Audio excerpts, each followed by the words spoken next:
Alright guys, I'm here to make this video to help make this fuel tank removal easier for everybody. I'm having a slow filling issue on my 2003 Suburban 2500. This particular vehicle has two fuel tanks. It's got one in the rear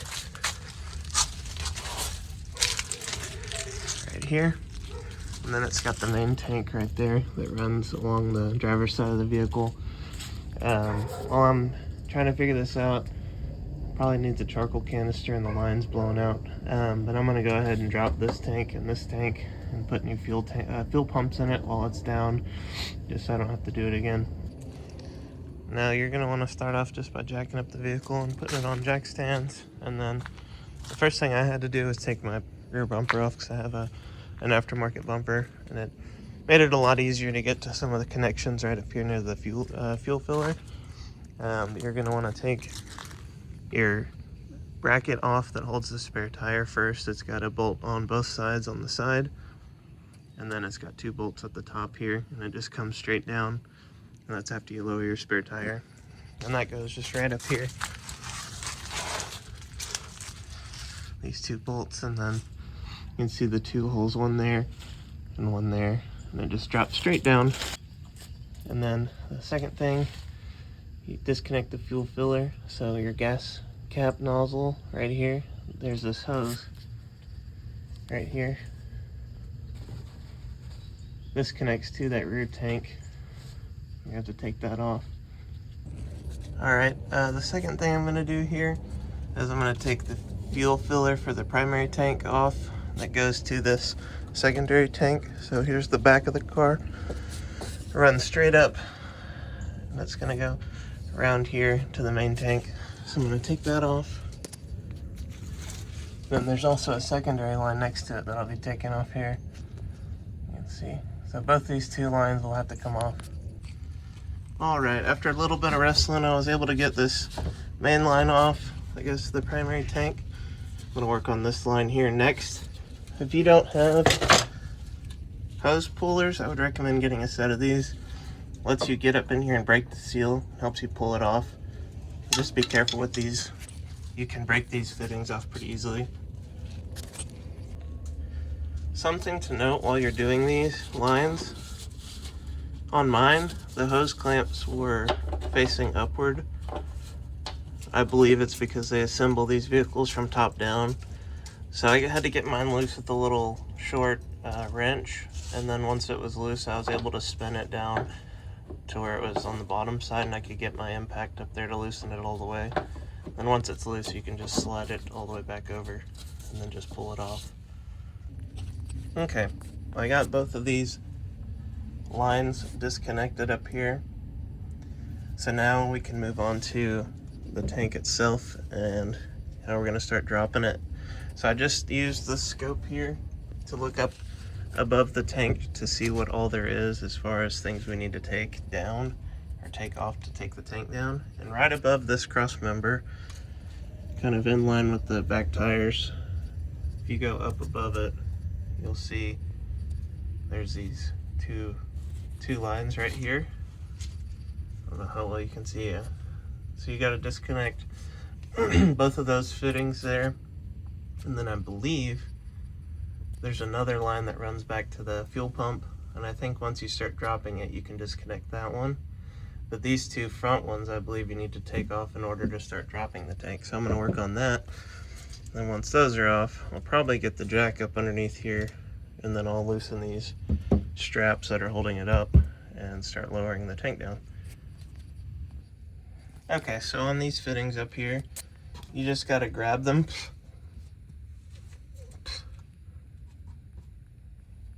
There you go. So they have these tabs inside. You can see the little notches. You got to push on the side opposite to those, like this. You squeeze it, and then give it a little bit of a twist and pull it out, and it should disconnect. And you got to do this one and this one. Alrighty, I was able to get both those fittings off, and I believe I'm good to start lowering this tank now. I can take this strap off and this strap off and lower this down a little bit.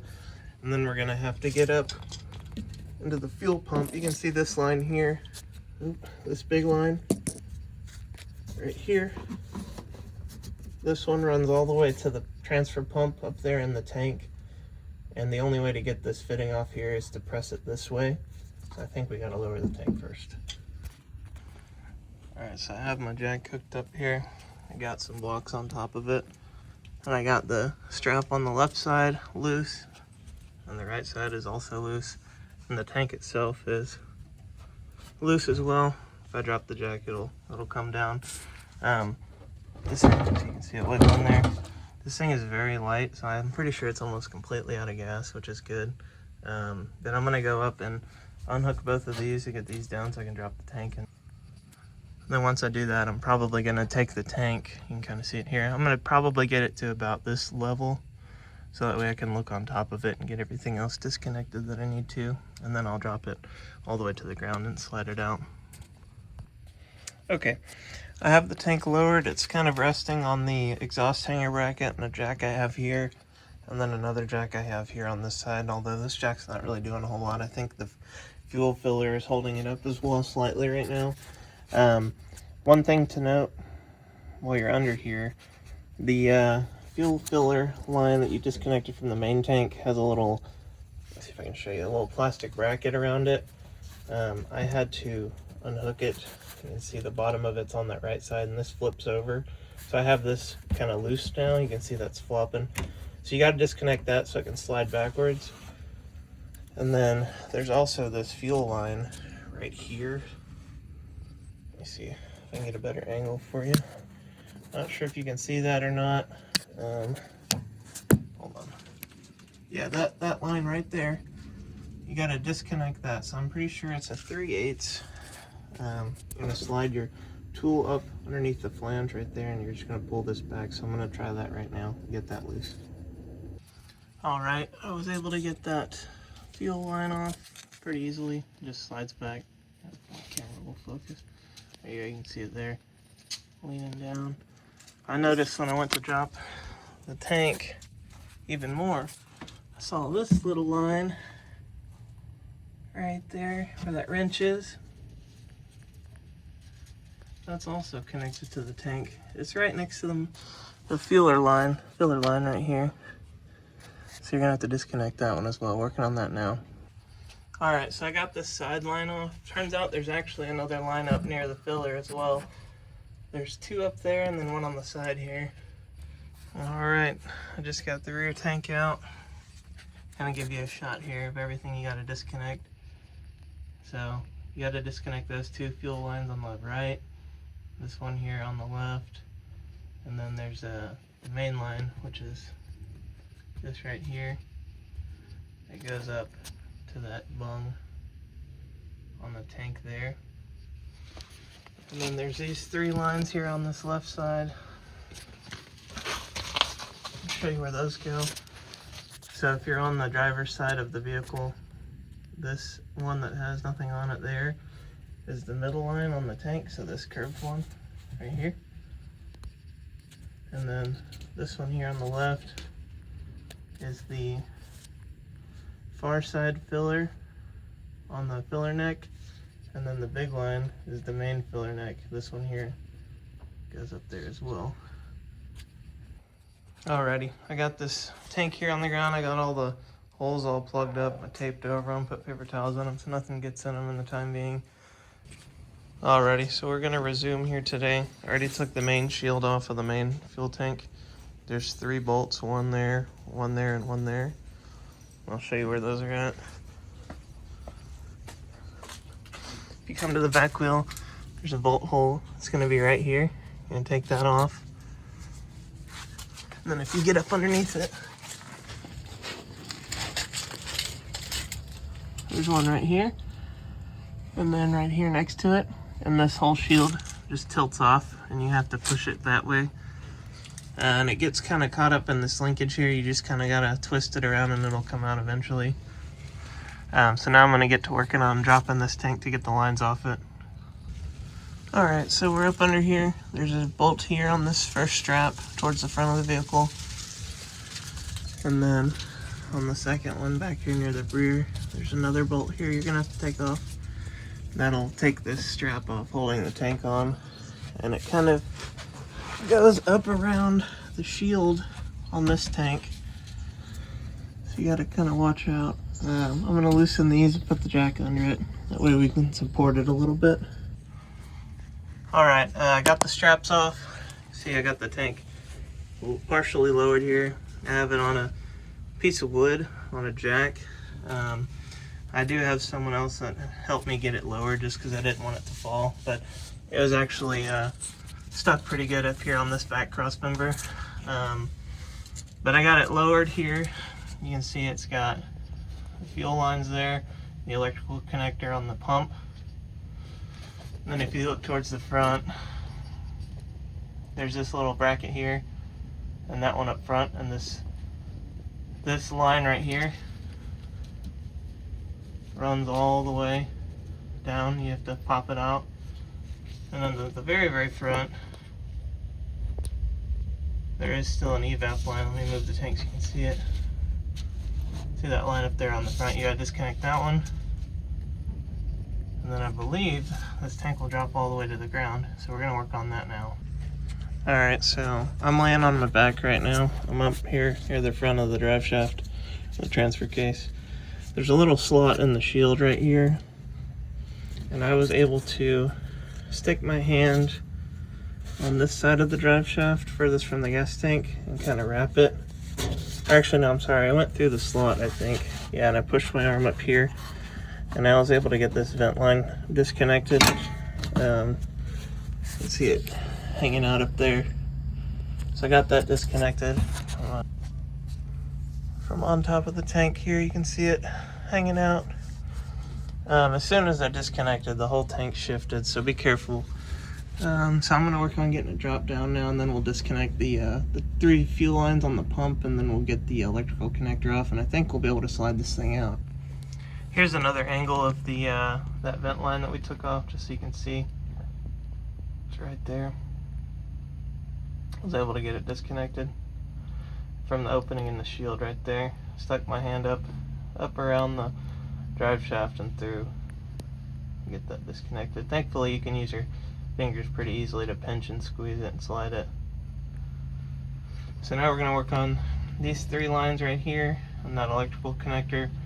I don't know how much I can drop the tank, you know, without those getting bound up. So I'm going to try to drop it as least as possible because I don't want to mess that electrical line up. Alrighty, I just got the tank all the way down. I stopped it just before it hit the ground. The jack probably had about this much height on it, but it depends, you know, how much you have the truck jacked up. But I was able to get the fuel lines off these. You're going to be using the 3/8 fuel line tool. And then for the electrical connector here, you're going to put a pick or something on that top clip. Right there, you're gonna just pull it this way, and then it just slides out. But be careful not to break it off, it is pretty brittle. So you're just gonna put the screwdriver in right there, pick, and push it that way, and it comes off the that little lip there on top of that. Yeah, I'm gonna slide this thing all the way out now. Alright, I'm under here taking off the charcoal canister now.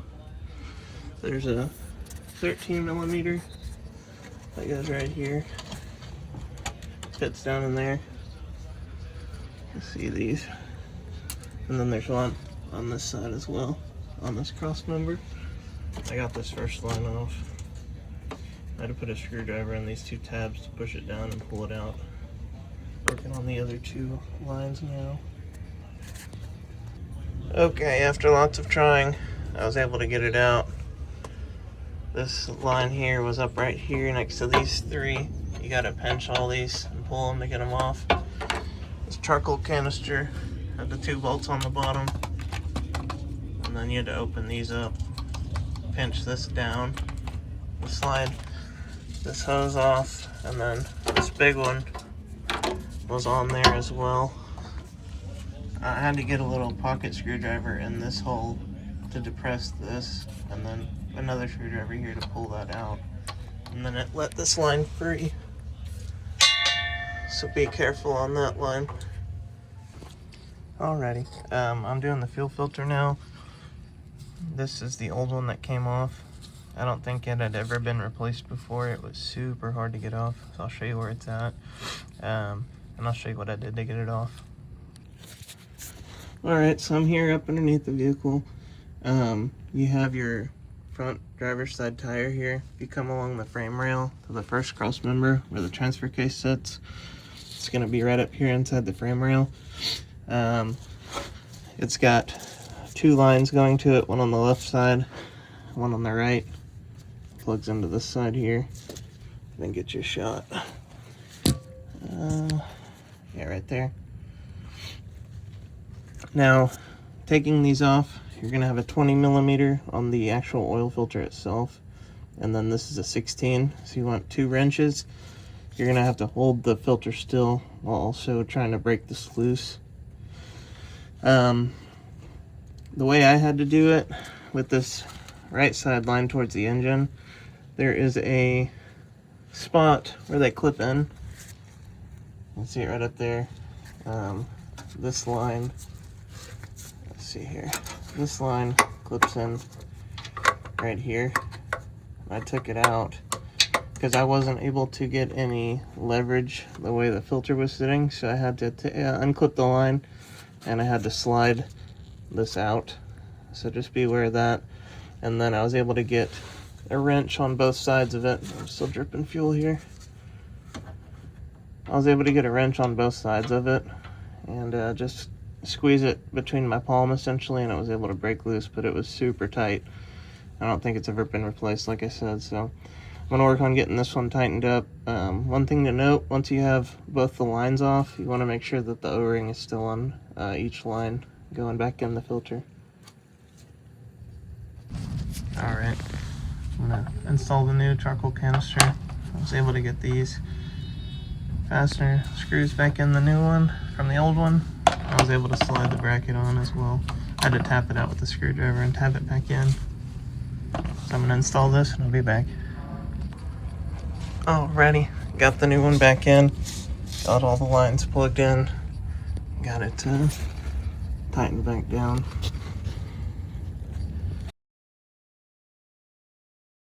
The first thing, whenever you are taking off the rear fuel tank, there is a vent solenoid valve kind of on top of the rear differential. It is connected to a large line that runs to the charcoal canister on top of the main fuel tank. For my specific Suburban, there was a dummy valve on it. I think a lot of the 3/4 tons have it. It's essentially a fake valve. It just allows it just to vent straight to atmosphere. There's no electric solenoid in it.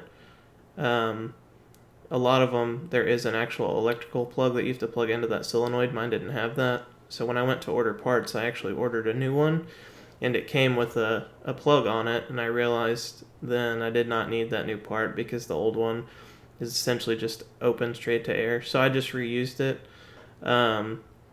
So if you have the one with the plug on it, you will probably need to get a new one if you want to replace everything like I did. Second, I took everything apart and was trying to figure out, what the deal was as far as my slow filling issue. So I actually blew all the lines out, and one of the lines on top of the rear tank, it's one of the vent lines, I believe it was the right hand most fitting line. I blew it out with air from where it plugs into the charcoal canister, and it plugs into the main fuel tank on top of the tank on the right hand corner, and that vent line goes all the way back to the rear tank as well. And I blew air through it, and it sprayed a bunch of gas out of it. There wasn't any blockage as far as charcoal or anything goes. So I think my issue was that my system actually had gas in the vent lines, which It's not supposed to be there, obviously, so I don't know how it got there. I'm kind of thinking one of my rollover valves in the rear tank might be bad. When I'm filling up, it's allowing gas to get up into that vent line. So just be aware of that. I think that was my issue, like I said. So I didn't see a single piece of charcoal on any of the lines that I blew out.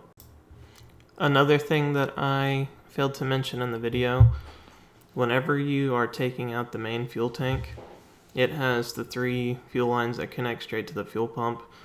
I did not mark mine.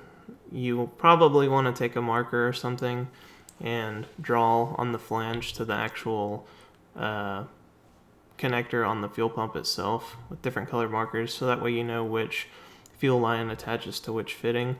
One of them is a little bit smaller than the other 2, so that line is pretty easy to figure out, but the other 2 you want to make sure you get correct. I had filmed this whole process and took photos of things, so I was able to figure it out, but just a heads up, if you're doing this, you probably want to mark it. Alright, I'm on the way to the gas station right now. So far I don't have any lights on, basically out of gas though, so I'm going to try to put some gas in it. We'll see how it goes. Pulling out of the gas station now. I only filled it up about 3/4. It didn't click off at all. I still don't have any lights or anything. I only filled it up 3/4 because the main hose feeding to the primary tank from the secondary tank, I didn't tighten the hose clamp enough, so it had a little drip. So I'm gonna go home and tighten that up, but I'll call that a win. All things considered, I think it's fixed. Pretty big job, but I'm glad I did it. Hopefully I don't ever have to touch any of it again. So hopefully this was productive for you and helped you out. But yeah, thanks for watching.